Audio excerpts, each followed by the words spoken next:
Thank you, Sam. Thank you very much. And to all of you, thank you for joining us this morning.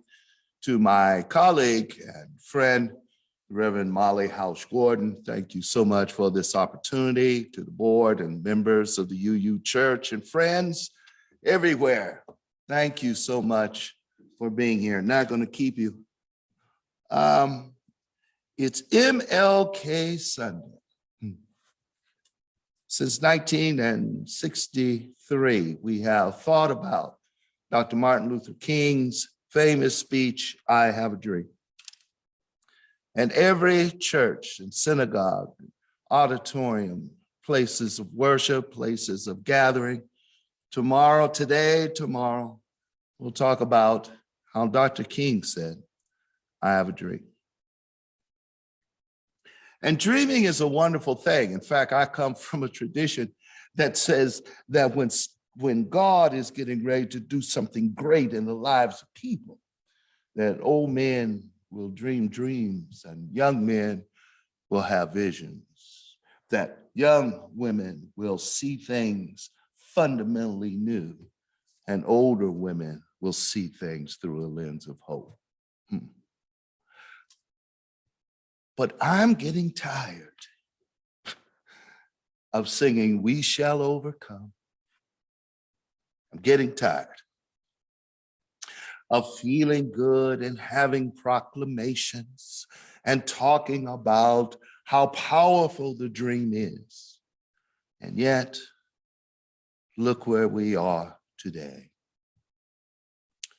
Just over a year ago, people who are angry because America is not Trump America stormed the Capitol on January the 6th. We're still divided like never before. We still don't know whether or not that we're going to live together or die like fools, as Mark said. And so I want to suggest to us today that it's time to move beyond the dream. And let me lift up a couple of things, and then I'm going to get out of your way. The first one I want to suggest to you is that Martin had hope in people. He had hope in the Constitution of the United States. He believed that document to be good, to be true, to be bigger even than the people who wrote it. And he had faith in a God that invades human history. But Martin's dream cannot encapsulate everything we need to do today. Martin was an integrationist. He believed that if African Americans and people of color would look right, act right, speak like Anglo folk, then they would be accepted, and that all of us would hold hands and be together and everything will be all right. He was an integrationist. And yet you and I realize already that just because people are together doesn't mean they're one. How about moving the dream, not just about integration, but moving the dream toward multicultural acceptance? That I don't have to be like an Anglo person in order to be accepted. How about this? Somebody said to me one time, after I had finished the interimship here, they said, Dawson, it's a good thing you got to be with those UUs, but I can see how they would let you come over because you're light enough that my hue was enough that I could be with you. Ladies and gentlemen, it's about multicultural acceptance. It means that all of us, no matter where we come from, have something to bring to the table. The dream was not just about Black folks and white folks sitting together. It was about Asians and Latinos and gay folk and straight folk and transgender folk. It's about Africans and Caribbeans. It's from folks in the North as well as in the South, that all of us come together and be a multicultural unit. You don't have to be like me. You don't have to shout like me. You don't have to raise your voice like me. In fact, you can't stop me from doing what I do. I'm going to be loud wherever I am because I have something to bring to the table. That's a way of moving beyond the dream. The second thing is we got to quit just wanting to feel good. We gather together in those meetings. I'm going to be with the Columbia people for the MLK Day celebration at St. Luke, for those of you who wish to come over. But doggone it, I'm just tired of just sitting around feeling good. Ooh, don't we feel good? And we'll hear the speech and we'll think about that and just feel. I don't want to feel good. I want to feel right. I want to feel that we're moving with compassion toward liberation of folk. Listen, everybody knows the violence in Colombia is increasing. Everybody knows why violence increases in a neighborhood. It's lack of education, lack of hope, lack of opportunity, lack of self-love. It's time for us to stop just feeling good and being about the solution instead of just talking about the problem. I want to just feel good. That human trafficking in this community has increased. Why? Sometimes it's because we just want to feel good.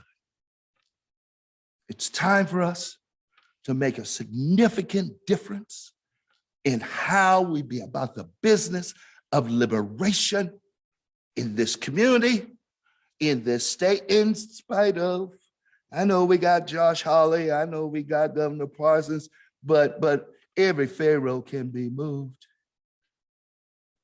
It's time. It's time to move beyond just feeling good.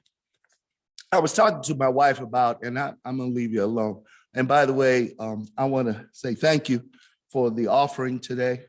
My understanding you all are taking an offering for Dawson Jr Ministry. And I just wanna say thank you because it really helps us. The pandemic, like all of us, it hurt all of us, and it particularly hurt us. I was talking to my wife and some of the members of Dawson Jr Ministry about coming and talking about the dream today, going beyond the dream. And my wife said, you know, Dr. King, great man. But the more I live, the more I wonder, have we let the dream die? I was talking to a Latino homeless person over at Wilkes the other day, and he said, my question is, for all you spiritual religious folk, all you preacher types, all y'all talk about justice and Dr. King and freedom and all of that, I want to know, can white America be saved? Ooh, I feel like preaching now. Is it possible that after so many generations of privilege and access to privilege and power and paternalism, is it even possible that white America can be saved?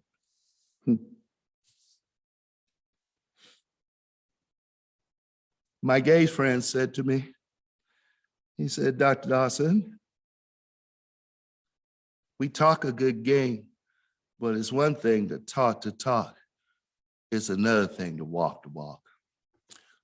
And I'm laying all this out before Maria. Suddenly Maria said, yeah, but baby, and I'm saying it to you, use, baby, I got hope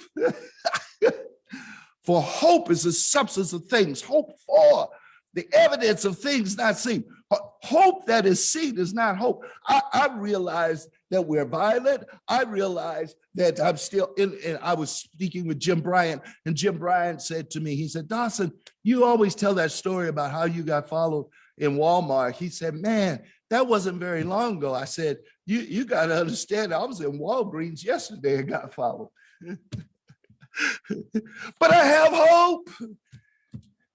I have hope that one of these days we will get past our madness, that we will get past our biases, that we will overcome our prejudices, and that we will finally be the people we were created to be. I can have hope. Listen, I may not have money, I may not have power, but I have hope. And not some wishful thinking, but that the material conditions for that hope to be realized is before us. It's in our babies. It's in watching folk who will give time and energy in order to wear a mask and not fight against it. I see hope. Is there anybody here who can see hope as well? And if so, let the people say, amen.